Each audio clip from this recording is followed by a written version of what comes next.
వాక్య పఠన చదువుకుందాం. దేవుని యొక్క పరిశుద్ధ లేఖనముల నుండి నిర్గమాకాండము 24వ అధ్యాయం 7వ వచనాన్ని అతడు నిబంధన గ్రంథం తీసుకుని ప్రజలకు వినిపింపగా వారు యెహోవా చెప్పినవని చేయుచు విధేయులమై ఉండుమని ప్రార్థన చేస్తున్నారు. మహోన్నతుడు మహాత్ముడు అయిన మాట్లాడి చదువుకున్న వాక్యమును మేము వివరించవచ్చు. వాక్య గ్రంథములో మీరు మాతో మాట్లాడారు. అనాది ఇశ్రాయేలీయులు ప్రభువానిలో అంచెలంచెలుగా ఎవరు ఆశీర్వదించి ఐగుప్తు బానిసత్వం నుండి ఈ విధముగా వారిని విమోచించి ఉన్నావు. అవన్నీ మమ్మల్ని కూడా ఈ పాప బంధకములోని మమ్మల్ని విమోచించమని మా విమోచకుడైన క్రీస్తు ప్రభు ద్వారా ప్రథమ ఆడవచ్చు నుంచి ఆమె దేవుడి యొక్క మహాకృపను బట్టి ఏర్పాటు చేయబడిన మోసేసు ఉపవాస దీక్ష కార్యములలో ఏకీవించిన మనకి మన ప్రభువైన యేసు క్రీస్తు యొక్క కృపా సమాధానములు లభించును గాక. ఆమేన్. చదవబడిన వాక్య లేఖనంలో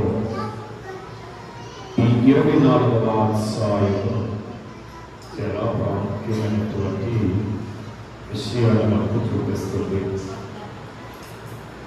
దేవుని యొక్క నిబంధన మనకి జ్ఞాపకం చేయబడుతుంది. అనగా దేవుని యొక్క నిబంధన దేవుడు ఆయన కాలంలో తన భక్తులతో మరి కొన్ని నిబంధనలు చేసినట్లుగా మనము వాక్యంలో చూస్తూ ఉంటాము. అందులో మత్స్యకి మనము ఒక 5 విలువలు మనం చూస్తే అందులో అబ్రహాముతో, రెండోది నోవాహుతో, మూడోది అబ్రహాముతో, నాలుగోది మోషేతో, ఐదోది దావీదుతో అవి నిబంధన చేసినట్లుగా మనం చూస్తూ ఉంటాం. ప్రతి ఇక్కడ మనకు ఒక 3 గుంపులు వాళ్ళు మనకి కనిపిస్తూ ఉన్నారు. ఎవరి 3 గుంపులు వారంటే, ఒకటి ప్రసవు పర్వతము సహముఖ అది నిర్గమాకాండము 19వ అధ్యాయం 12-13 వచనాలు మనం చదువుకుంటాం. నీవు చుట్టూ ప్రజలకు నేలను ఏర్పాటు చేసి ఈ పర్వతము ఎక్కవద్దు, దాని అంచులను ముట్టవద్దు. కనుక ప్రజలు పర్వతము సహా ముట్టకూడదు. కనుక రెండవదిగా మనం గమనిస్తే వారి పెద్దలు పర్వతము ఎక్కవచ్చు కానీ దూరంగా సాగకూడదను అంటాడు. 24వ అధ్యాయము 1-2 వచనాలు. నీవును అహరోను నాదాబును అబీహును ఇశ్రాయేలు పెద్దలు 70 మంది కనుక దూరమున సాగకూడదు అంటున్నాడు. అలాగే మూడవదిగా మనం చూస్తే ఈ సంఖ్యాకాలము 12వ అధ్యాయము 7వ వచనంలో మోషే మాత్రమే యెహోవాను సమీపింపవలెను అనే మాటను మనం చూస్తాం. అంటే ఇక్కడ మనకి 3 గుంపులు ప్రజలు మనకి కనబడుతున్నట్లుగా మనం చూస్తున్నాం.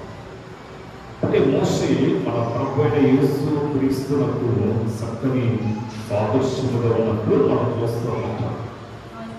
మోషే దేవునితో మాట్లాడి ప్రజలకు ఆ దేవుని మాటలు అందించవలను అని దేవునికి ప్రజలకు మధ్యవర్తిగా మోషేను ఎన్నుకున్నట్లుగా మనం చూస్తున్నాం. అందుకే ఇక్కడ మనం గమనించినట్లయితే ఈ 7వ వచనంలో అతడు నిబంధన గ్రంథమును తీసుకుని ప్రజలకు వినిపింపగా యెహోవా చెప్పినవన్నీ చేసు విధేయులమై ఉండవలెను. అంటే దేవుని యొక్క మాటకి విధేయత కలిగి మేము జీవిస్తాము అని వారు ఒక ఒడంబడిక చేసినట్లు మనం చూస్తున్నాం. అంటే పరిశుద్ధ గ్రంథాలు చదివే అలవాటు మనం కలిగి ఉంటాం. ఎంతమంది దేవుని యొక్క పరిశుద్ధ గ్రంథాన్ని పఠిస్తూ ఉన్నారు? కీర్తన గ్రంథము 1వ అధ్యాయము 2-3 వచనాలు మనము ఆలోచిస్తే, యెహోవా ధర్మశాస్త్రమునందు ఆనందించుచు దివారాత్రము దానిని ధ్యానించేవాడు ధన్యుడు. అతడు నీటి కాలువల ఓరన నాటబడినదై ఆకువాడక తన కాలమందు ఫలించి చెట్టువాడు. అతడు చేరదంతయు సఫలమగును అంటున్నాడు. అంటే ఈ యొక్క దేవుని యొక్క వాక్య గ్రంథాన్ని పఠించేవాడు ఎలా ఉంటాడంటే, నీటి కాలువల ఎవరు నాటబడినదై ఆకువాడక తన కాలమందు ఫలించి చెట్టువాడు ఉంటాడట. అలాగే మనం ఉండాలంటే నిత్యము దేవుని యొక్క వాక్యాన్ని మనము అభ్యాసం చేసే వారమై ఉంటాము. అందుకే వాక్యాహారం తిననీయడం బలము ఆత్మకు లభించుటన్నా. ఈ 119వ సంకీర్తన 9వ వచనాన్ని మనం గమనిస్తే, ఎవరు దేవుని చేత తమ నడక శుద్ధిపరచుకుందరో ఈ వాక్యమును బట్టి దాన్ని జాగ్రత్తగా చూసుకున్నట్టు చేతనే కదా అంటున్నాడు. అంటే యవనస్తులు తమ నడకను శుద్ధపరచుకోవాలంటే ఏం చేయాలి అంటే, మనం చేయాలంటే సఫలమవ్వాలంటే దేవుని యొక్క పరిశుద్ధ గ్రంథములు దివారాత్రములు పఠించేవారు ఉంటారు. అందుకని దేవుని యొక్క వాక్యాన్ని మనము దినదినము పఠించడాన్ని బట్టి మన శక్తిని పొందుకునేవారు ఉంటారు. ఈ యొక్క మరి 4-8 వచనాల వరకు మనం జాగ్రత్తగా మనం చూస్తే, దేవుని ప్రజలతో ముఖ్యమైన నిబంధన ఒకటి చేయబోతున్నాడు అనే విషయాన్ని మనం చూస్తాం. అంటే దేవుడు ప్రజలతో చేసే ముఖ్యమైన నిబంధన ఏమిటి అంటే, ఆ నిబంధనను స్థిరపరచడానికి ఒక్కొక్క గోత్రములోకి ఒక్కొక్క స్తంభము చెప్పిన 12 స్తంభములతో ఒక బలిపీఠమును కట్టి అక్కడికి యవనస్తుల్ని పంపగా వారు దేవునికి బలి అర్పణ అర్పించినట్లుగా మనము చూస్తూ ఉంటాం. అనేక భాగాలు 5వ వచనం చదవండి. చూడండి, ఎవరనక ఇశ్రాయేలీయులో ఉన్న యవనస్తులైన వారిని, అంటే యవనస్తులైన వారు పంపగా వారు దేవునికి బలి అర్పణ అర్పించారు. యవనస్తులు దేవుని కార్యంలో చురుకుగా ఉండవలనే మాటలు వారి వాక్యం చాలా క్లియర్గా నేర్పిస్తుంది. ఎందుకంటే యవనస్తులు దేవుని యొక్క కార్యంలో చురుకుగా ఉండవలని యవన కాలంలో తాడిపోయిన నరునికి మేలయ్యదనే విషయాన్ని మనము జ్ఞాపకం చేసుకుంటున్నాము. అందుకని యవనులు చూడక చాలా సంఘాలు మనం చూస్తున్నాము. యవనస్తులు మరి పురుషులు స్త్రీలకి వారు చాలా చురుకుగా పాటలు పాడటంలో కానీ, వాక్య పట్ల మరి పఠించడంలో కానీ, దేవుడి యొక్క పనుల్లో మరి పాలు పొందడంలో కానీ వారు చాలా చురుకైన వారు అనే విషయాన్ని మనం చూస్తూ ఉంటాం. అందుకని మనం గమనించినటువంటి దేవుడి యొక్క పరిశుద్ధ లేఖనములలో 1 పేతురు రాసిన పత్రిక 1వ అధ్యాయము 4-5 వచనాలు మనం చూస్తే,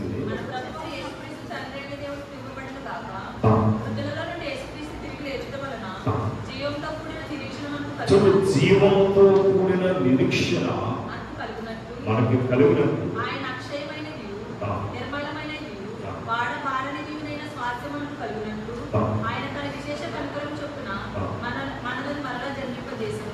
కడవరి కాలమందు బయలుపరచబడుటకు సిద్ధంగానున్న రక్షణ మీకు కలిగినట్టు విశ్వాసం ద్వారా దేవుని శక్తి చేత కాపాడబడి మీకు చూడండి ఏమంటాడంటే విశ్వాసము ద్వారా దేవుని శక్తి చేత కాపాడబడి మీ కొరకు ఆ స్వాస్థ్యము పరలోకమందు భద్రపరచబడి ఉన్నది. మన కొరకు పరలోకమందు ఏం చేయబడిందట? భద్రపరచబడిందట మన యొక్క స్వాస్థ్యము. అందుకని మనము మరి యవన ప్రాయములో ఉన్న యవన బిడ్డలైన వారు దేవుని యొక్క వాక్యములకు ప్రాధాన్యత ఇవ్వాలి. దేవుని యొక్క వాక్యాన్ని వారు పఠించేవారు ఉండాలి. అలాగే దేవుని యొక్క మాటకు లోబడి వాటి ప్రకారము జీవించేవారు ఉండాలి. యెషయా గ్రంథంలో 7వ అధ్యాయం 6వ వచనం మనం చూస్తే ఈ యెషయా ఇశ్రాయేలీయుల దేవుడైన యెహోవా అనుగ్రహించిన మోషే యొక్క ధర్మశాస్త్రములందు ప్రావీణ్యత గల శాస్త్రి అనే మాటను మనం చూస్తున్నాం. అంటే దేవుడు ఆ కాలంలో ఇశ్రాయేలీయులకు అందించినటువంటి మోషే యొక్క ధర్మశాస్త్రమును పఠించినట్లుగా మరి యెషయా కొరకు మనము చూస్తున్నాం. 10వ వచనానికి రండి. యెషయా యెహోవా ధర్మశాస్త్రమును పరిశోధించి దాని చొప్పున నడుచుటకును ఇశ్రాయేలుకు దాని కట్టడలను విధులను నేర్పించడము దృఢనిశ్చయము చేసుకొనెను. కనుక మనము కూడా మనం వినినటువంటి వాక్యాన్ని, మనం వినినటువంటి అనగా సర్వశక్తిమంతుడైనటువంటి దేవుని యొక్క అద్భుత క్రియలను అనగా మనం ఏం చేయాలంటే మరి వాటి శక్తిన నడుచుకుంటూ తెలియనటువంటి వారికట వాటి విధులను అనగా మనము నేర్పించేవారు ఉండాలి. అంటే మనం ఏం చేయాలంటే ఇదిగో బైబిల్ గ్రంథంలో మరి 430 సంవత్సరములు ఇశ్రాయేలీయులు ఐగుప్తీయులకు బానిసలుగా ఉంటే వారి శ్రమను తట్టుకోలేక, వారి ఆ యొక్క బాధను భరించలేక వారు దేవుడికి మొరపెట్టగా దేవుడు వారిని విమోచించడానికి మోషే ఒక భక్తుడు ద్వారా ఇశ్రాయేలీయుల ప్రజలను ఆ ఐగుప్తు దేశం నుండి బయటికి నడిపించేటప్పుడు ఒక ఎర్ర సముద్రం వచ్చింది. ఆ ఎర్ర సముద్రమును చూసి వారు భయపడుతూ ఉండగా మోషే తన చేయి కర్ర పట్టుకుని ఆ యొక్క ఎర్ర సముద్రం మీద ఆ చేయి చాచేటప్పుడు ఆ ఎర్ర సముద్రం 2 పాయలుగా ఆయనగా ఇడిపోయి అది ఆరిన నేల వలె అయిపోయింది. ఇశ్రాయేలు ప్రజలందరూ కూడా యువతల నుండి అవతలకి వారు దాటారు. దేవుడు ఎంత శక్తివంతుడో చూడండి. అనగా దేవుని నామమును బట్టి ప్రార్థించిన మోషే అనగా మరి ఆ యొక్క అద్భుతాన్ని చేశాడు. మరి దేవుడు శక్తివంతుడని తెలియనటువంటి వారికి అనగా క్రీస్తుని ఎరగనటువంటి వారికి మనము ఈ యొక్క అద్భుతాలను ఏం చేయాలి? వారికి తెలియచేయాలట. యెషయా ఏం చేస్తున్నాడు? ఇశ్రాయేలుకి దేవుడి కొరకు తెలియదా? తెలుసు. కానీ మరి మోషే వారికి అందించినటువంటి ఆ యొక్క ధర్మశాస్త్రపు అనగా విధులు అనగా అతడు ధర్మశాస్త్రాలను పరిశోధించి అనగా దాని చెప్పిన నడుచుటకు ఇశ్రాయేలీయులకు దాని కట్టడలను విధులను నేర్పించడానికి దృఢనిశ్చయత కలిగిన వాడు అనే విషయాన్ని మనము చూస్తున్నాం. కనుక మనము కూడా యెషయా వలె మనకు దేవుని యొక్క వాక్యాన్ని మనం ఏం చేయాలి? చదవాలి. చదువుతేనే కానీ అందున్నటువంటి విషయాలు మనకి అర్థం కాదు. అందుకని మన దేవుని యొక్క వాక్యాన్ని మనము పఠించేవారుగా ఉండాలి. ఎందుకంటే ఈ యొక్క లేఖన భాగంలో మనం చూస్తున్నాం. ఈ 9వ వచనము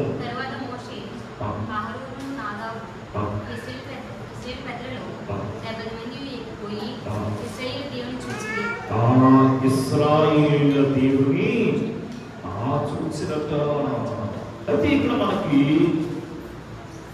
మనకు ఒక అనుమానం రావచ్చు, ఏమిటయ్యా అదంటే. చూడండి, యోహాను సువార్త 5వ అధ్యాయం 37వ వచనంలో చూస్తే, ఏ కాలమందునైనా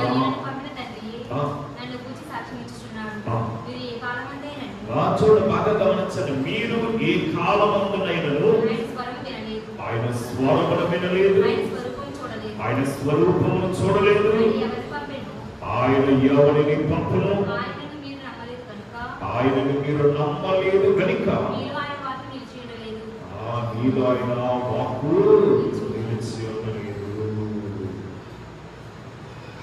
నిర్గమాకాండము 24:9-10 70 మంది ఎక్కిపోయి వారు దేవునిని చూసిరి అనే మాటను మనం చూస్తే, యోహాను సువార్త 5వ అధ్యాయం 37వ వచనానికి వచ్చినప్పటికీ, ఏ కాలమందునైనను ఆయనను చూడలేదు, ఆయన స్వరమును వినలేదని మనం చూస్తూ ఉన్నాం.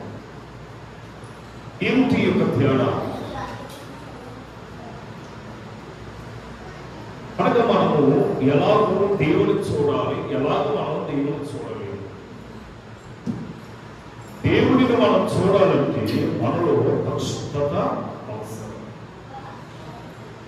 అందుకని 5వ కీర్తన అంటారు, పరిశుద్ధత లేకుండా ప్రభుని చూడలేము. మత్తయి సువార్త 5వ అధ్యాయంలో హృదయశుద్ధి గల వారు ధన్యులు, వారు దేవుని చూచుదురు అని మాట. వారు ఎలా చూచారు? ఒక విషయాన్ని మనం ఆలోచిస్తే, పరిశుద్ధ గ్రంథములో మీకా గ్రంథము 5వ అధ్యాయం 2వ వచనములు ఏమంటున్నాడంటే, మీకా 5:2 వచనం,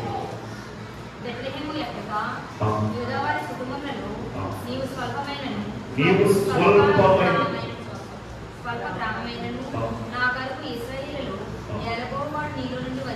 కనుక ఇశ్రాయేలీయులను ఏలబోవాడు నీలో నుండి వచ్చెను. పురాతనమైన కాలం మొదలుకొని శాశ్వత కాలం వరకు ఆయన ప్రత్యక్షమవుతున్న దేవుని ప్రతిబింబమే యేసు క్రీస్తుని. కానీ అసలు దేవుడిని వారు చూడలేదు అంటానికి లేదు. ఎందుకంటే దైవత్సనుడు ఒక మాట అంటున్నారు, దేవా నాకు కనపడము, అందరికీ కనపడము. దేవా అందరితో మాట్లాడు, నాతోనూ మాట్లాడు అంటున్నారు. కనుక మనము దేవుడిని మరి చూసి అనుభూతులకు మన రావాలంటే మనలో రవ్వంతైన పాపము నిలిచి ఉండకూడదు. కనుక మనము పరిశుద్ధత కలిగి జీవించకపోతే పరలోకమందు నూతన యెరూషలేమును మనము ప్రవేశించి అర్హతను మనము కలిగిన వారమై ఉంటామన్న విషయాన్ని మనం గ్రహించవలసిన వారమై ఉన్నాము. హృదయ శుద్ధి కలిగిన వారు కరుణారాయణను చూసి ఆనందించే వాక్యము అనగా పొందినటువంటి వారు మనం తెలుస్తున్నారు. కనుక మన సంఘ వ్యవస్థాపకులు మరి నాన్నగారు కూడా ప్రభుని చూడటానికి ఎంతో ప్రయాస, ఎన్నో దినాలు ఆయన ప్రభుని చూడటానికి ఎంత తపనపడ్డాడంటే మామూలు ప్రయాసం కాదు. ఎందుకనగా ప్రభుని చూడాలి, ఆయన ఎలా ఉంటాడో చూడాలి. ఈనాడు అనగా రాయికి అనగా రొప్పకి మొక్కొచ్చినటువంటి అనగా మనము ఆ రాత్రిని చూస్తున్నాము. కానీ మరి రాయిని కలగజేసిన వాడు, ఆ చెట్టుని కలగజేసిన వాడు, ఆ పట్టును కలగజేసిన వాడు ఎలా ఉంటాడో చూడాలనే ఆసక్తి ఆయనలో కూర్చుని కలిగి ఆయనంట ప్రతి దినము అందరూ నిద్రపోయిన తర్వాత నాన్నగారు తన మేనత్త నిద్రపోయిన తర్వాత నాన్నగారు బయట ధ్వంసం చేసుకుని ఆయన మొఖాల మీద ప్రార్థన చేస్తూ ఉండేవాడంట.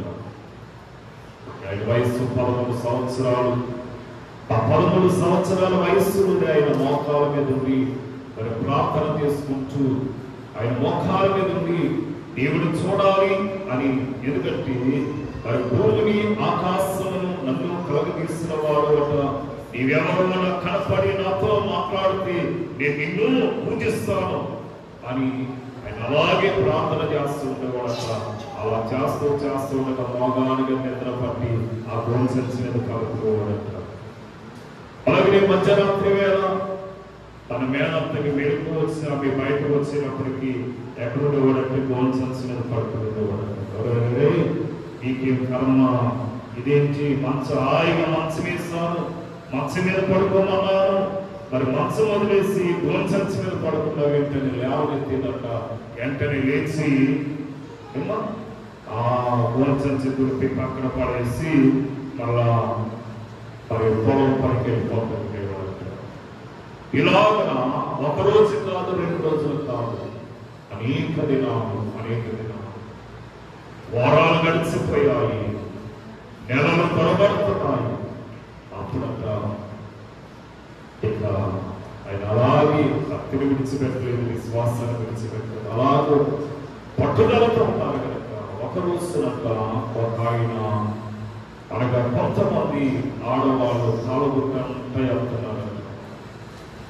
వాళ్ళ చేతులు ఆ ఎర్రటి బైబిల్, చిన్న బైబిల్, ఎర్రటి బైబిల్ ఉన్నాయి.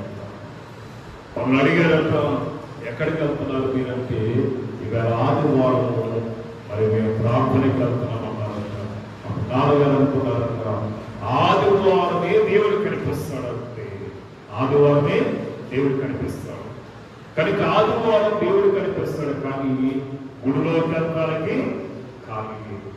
అందుకనంట నాన్నగారు ఏం చేస్తారంటే, మరి తనతోటి మరి స్నేహితులు ప్రక్కనే, వాళ్ళు కూడా వ్యవసాయం ప్రక్కన అవుతే నాన్నగారు ఆయన మరి ఎడ్ల జల్ల నిండా కట్టేసేసి ఆ పశువుల పాకలో ఆ గడ్డి కింద ఈయన మోకరించి ఆయన ప్రార్థన చేసుకుంటున్నాడట. ఏంటి ప్రార్థన?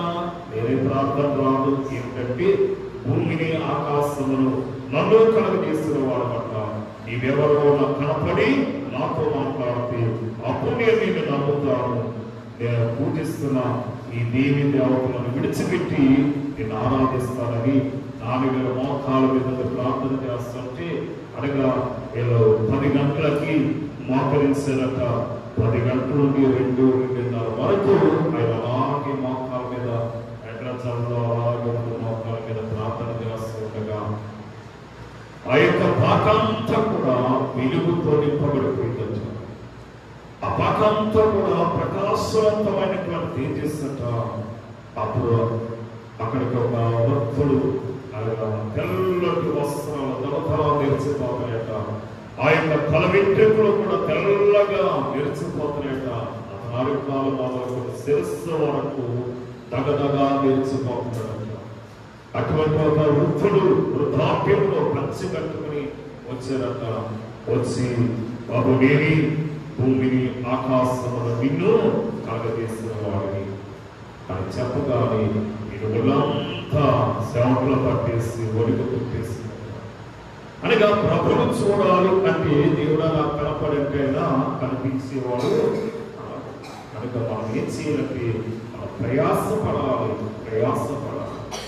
అందుకని ఇప్పుడు మనం గమనించినట్లయితే హృదయశుద్ధి గల వారు మరియు వారు దేవుని చూచారు. దేవుని చూడటానికి ఇశ్రాయేలీయులు అనగా మరి నియమింపబడినటువంటి 70 మంది ఈ యొక్క పెద్దలైన వారు ఎక్కడికి వెళ్ళారట? ఆ యొక్క పర్వతం మీదకి ఎక్కుతారు. అనగా మరి అక్కడ చదువుకుంటున్నాం. తర్వాత మోషే, అహరోను, నాదాబు, అబీహు, ఇశ్రాయేలు పెద్దలు 70 మంది ఎక్కిపోయిరి అని మాట్లాడడం. ఈవేళ మనం ఎక్కి లోపలికి వచ్చాం. ఇది కూడా దేవుని యొక్క పర్వతమే. అనగా దేవుని యొక్క మందిర పర్వతము, యెహోవా మందిర పర్వతమును చూడవలన నా ప్రాణం ఎంతో ఆశపడుచున్నది అన్నట్టుగా ఈ మందిర పర్వతమే ఒక దేవాలయం. ఈ దేవాలయంలో ఎవరున్నారు? అట్టి దేవుడు ఉన్నాడు. యెహోవా తన పరిశుద్ధ ఆలయంలో నివసించు. దేవుని చూడాలంటే మనం ఎక్కడికి రావాలి? ఈ పర్వతం మీదకి రావాలి. ఈ పర్వతం మీదకి రావాలి. అందుకని ఇక్కడ మనం గమనించినట్లయితే ఈ నిర్గమాకాండము 24వ అధ్యాయము 18వ వచనంలో ఒక మాట ఉంది. చూడండి, అప్పుడు మోషే ఆ మేఘములో ప్రవేశించి కొండ మీదకి ఎక్కెను. మోషే కొండ మీద రేయింబగలు 40 దినములు ఉండిన విషయాలు మనం చూస్తున్నాం. ఎన్ని దినాలు ఉన్నాడట? 40 దినాలు. ఎక్కడది? 40 గంటలు మనం ఉండలేదు కదా. అది మోషేకి త్రాగటానికి నీళ్ళు ఎక్కడది? నీళ్ళు ఉన్నాయా? నీళ్ళు లేవు. 40 రోజులు ఒకే వస్త్రాలు ధరించుకున్నాడు. చెమట పంపు వచ్చిందా?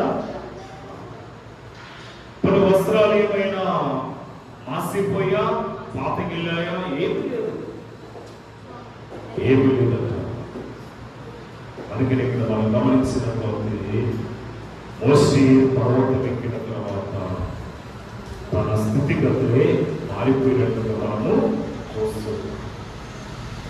కనుక మోషే ఆ కొండ మీద దేవునితో 40 దినాలు ఏం ఏర్పాటు చేసుకున్నాడట? సహవాసం అనే ఏర్పాటు చేసుకున్నాడు. సహవాసం కలిగిన వాడుగా మనం చూస్తున్నాం. చూడండి ఒకసారి 15వ వచనానికి రండి. మోషే కొండ మీదకి ఎక్కినప్పుడు ఆ మేఘము కొండను కప్పెను. యెహోవా మహిమ సీనాయి కొండ మీద నిలిచెను. మేఘము 6 దినములు దానిని కమ్ముకొనెను. 7వ దినమున ఆయన మేఘములో మోషేను పిలిచినప్పుడు యెహోవా మహిమ ఆ కొండ శిఖరం మీద దహించు అగ్ని వలె ఇశ్రాయేలీయుల కన్నులకు ప్రత్యక్షమాయెను. కనుక దేవుని పేరు పెట్టబడిన దేవుని యొక్క పర్వతం మీదకి మోషే ఎక్కినట్టుగా మనం చూస్తున్నాం. లోకములో ఎన్నో పర్వతాలు ఉన్నాయి, లోకములో ఎన్నో శిఖరాలు ఉన్నాయి, ఎన్నో కొండలు ఉన్నాయి. కానీ దేవుని పేరు పెట్టబడిన శిఖరము, దేవుని పేరు పెట్టబడిన ఈ పర్వతమే ఏర్పాటు బైబిల్ విష్ణు పర్వతం. ఈ బైబిల్ విష్ణుని ఈ పర్వతం మీదకి వచ్చినటువంటి దైవ ప్రత్యక్షతను మనము కలుగుతాం. ఉదాహరణకు మనం కొంతమందిని భక్తులైన వారిని మనం చూస్తే అందులో ఏలీ గారిని మనం చూస్తే ఏలీ గారు కూడా 40 దివారాత్రములు ఆయన ప్రయాణం చేశాడట.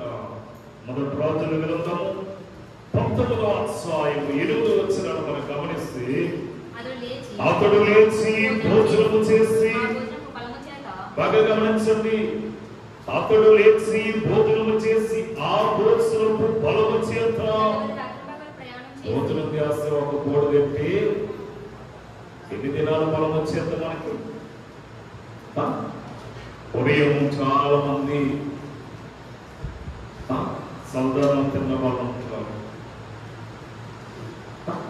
అది శక్తివంతమైనది, అది ఆరోగ్యవంతమైనది.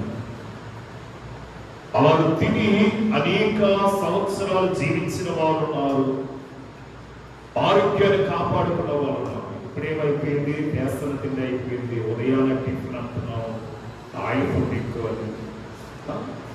దానివల్ల అంతా అపాయమే.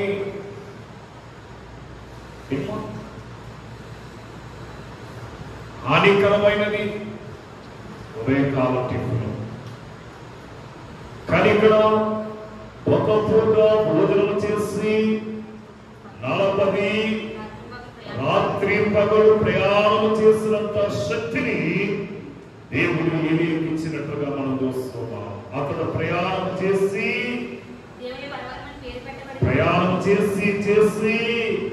ఎక్కడికి వచ్చాడట? దేవుని పర్వతమని పేరు పెట్టబడిన హోరేబునకు వచ్చెను. మోషే దేవుని పేరు పెట్టబడిన హోరేబునకు వచ్చాడు. ఏలియా గారు కూడా దేవుని పేరు పెట్టబడిన హోరేబునకు వచ్చినట్లుగా మనము చూస్తున్నాం. వచ్చాడు రాలేదా మోషే గారు? ద్వితీయోపదేశ కాండము 9వ అధ్యాయము 8-9 వచనాలు చదవండి. చూడండి, అక్కడ అంటున్నాడు ఏంటంటే ఏలియా గారు కూడా దేవుని పేరు పెట్టబడిన హోరేబునకు వచ్చాడు. ఈవేళ నీవు నేను కూడా లోకములో ఉన్నటువంటి అనేక నిరేమునేశ్వరుల వారు, అనేక సంఘముల వారు కూడా రేపు కడవరి దినాల్లో ఏర్పాటు బైబిల్లోనికి రావాల్సినది. అందుకే లోకమంతటికి సువార్త పోటుకు ఇండియా ప్రధాన కేంద్రం అన్నారు. ఈ ఇండియా దేశంలో అనగా దేవుని యొక్క కృపను బట్టి ఏర్పాటు చేయబడినటువంటి మిషనరీ బైబిల్ మిషనరీ. జీతనాదాలు లేకపోయినా, బడిలో బోర్డింగ్లు లేకపోయినా, దైవ ప్రత్యక్షతను వెల్లడి చేస్తూ దైవ సన్నిధి యొక్క అనుభవాన్ని అనగా నేర్పిస్తూ ప్రపంచ దేశాలని ఈ యొక్క బైబిల్ మిషనరీ పర్వతము ఆకర్షించుకున్నట్లుగా మనం చూస్తున్నాం. ఈవేళ ప్రపంచానికి దైవ సన్నిధి యొక్క క్రమాన్ని నేర్పించేది బైబిల్ విషయం. అందుకనే మోషే గారి విషయంలో మనం చూస్తున్నాం. ఈ ద్వితీయోపదేశ కాండము 9వ అధ్యాయము 8-9 వచనాలు మనం గమనిస్తే హోరేబులో కోపము పుట్టించినప్పుడు యెహోవా మిమ్మల్ని నశింపచేయగలంత కోపము మీ మీద తెచ్చుకున్నది.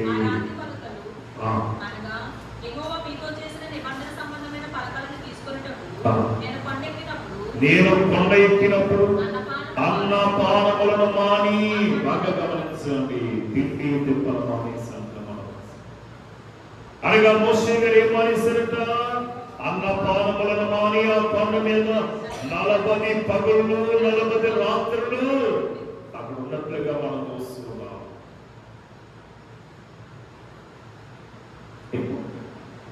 సరే 2 సార్లు 2 పరుణాయములు ద్వితీయోపదేశ కాండం 9వ అధ్యాయం 18వ వచనాన్ని చదివితే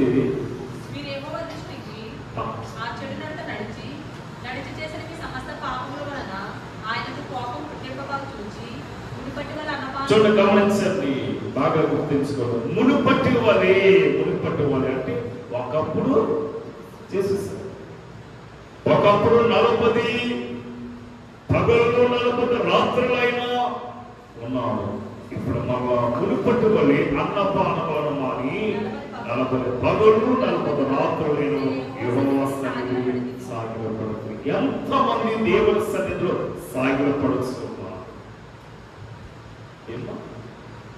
ఎలా ఉందో తెలుసా? నామాహు దినాల్లో ఎలా ఉందో అనే కదా. ప్రార్థనకు వచ్చేవాడు ప్రార్థనకు వస్తున్నారు.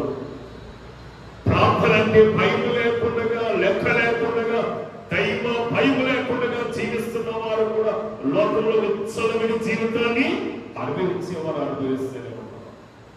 ఆ కాలంలో ఎలా ఉందో ఈ కాలంలో కూడా మనం ఏం చేయాలట? యెహోవా సన్నిధిని సాగిలపడాలి దేవుని బంధువుల. మూడవదిగా మనం గమనిస్తే ప్రభువైన యేసుక్రీస్తు కూడా 40 పగళ్ళు 40 రాత్రులు అయిన ఉపవాసం ఉన్నట్లుగా మనం చూస్తున్నాం.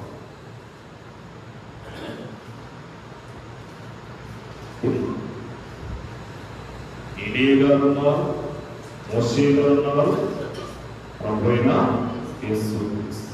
మత్తయి సువార్త 4వ అధ్యాయం 2వ వచనం. 40 దినములు 40 రాత్రులు ఉపవాసముండిన పిమ్మట ఆయన ఆకలిగా ఉన్నాడట. కనుక ఈ ముగ్గురు కూడా, ఏలియా, మోషే, యేసు ప్రభువు కూడా, ఈ ముగ్గురు రూపాంతర కొండ మీద ముచ్చటించుకున్నట్లుగా మనము చూస్తున్నాం. మోసే 2:40 పాటించారు. అలాగే ఈ క్రైస్తవ సంఘ కాలంలో మరి మనము ఆచరిస్తున్నటువంటి ఉపవాస మరి కోరికల యొక్క అలవాట్లు బయలుచిన వారమైన మనము ఏం చేస్తున్నాము? మా శ్రమకాల ధ్యానాలు 40, అలాగే మోషే ఉపవాసాలు 40, అంటే 40 80 దినాల ఉపవాసంలో గడిపి ధన్యత, ఈమెన, దైవచనం మనకి అనుగ్రహించారు. మనం ఎంతో ధన్యులు. అధిక ఐగల వారు, బైబిల్స్లో ఉన్నవారు వేకేసి కూర్చున్నవారు. కనుక మనము ఏర్పాటు ప్రజలమై ఉంటాం. అందుకని మరి ఇటువంటి అలవాటు మనకు నేర్పించి ఏమాత్రము మనము బలహీనము కాకుండా ప్రభు యొక్క రెండవ రాకడలో ఎత్తబడాలని ఆసక్తితో పరలోకంలో ఉన్న దైవ సన్నిధిని భూమి మీద గురించి మనకిచ్చినటువంటి గొప్ప గురువులు, దైవజనులు, దేవదాసులు. అలాగే మనము కూడా ఈ ప్రత్యక్షతను అందుకునే వారమై ఉండాలి. ఈ ప్రత్యక్షతను కలిగిన వారమై ఉండాలి అంటే ఎక్కువ మనము మోకాల ప్రార్థన కలిగిన వారు. ఎవరైతే మోకాల మీద ప్రార్థన చేస్తారో వాడు మోకాలు ప్రకాశిస్తాయట. మోకాలు ప్రార్థన మోక్షానికి దారి తీస్తారు, మోక్షానికి చేస్తారు. అలాగే మనం మోకాల మీద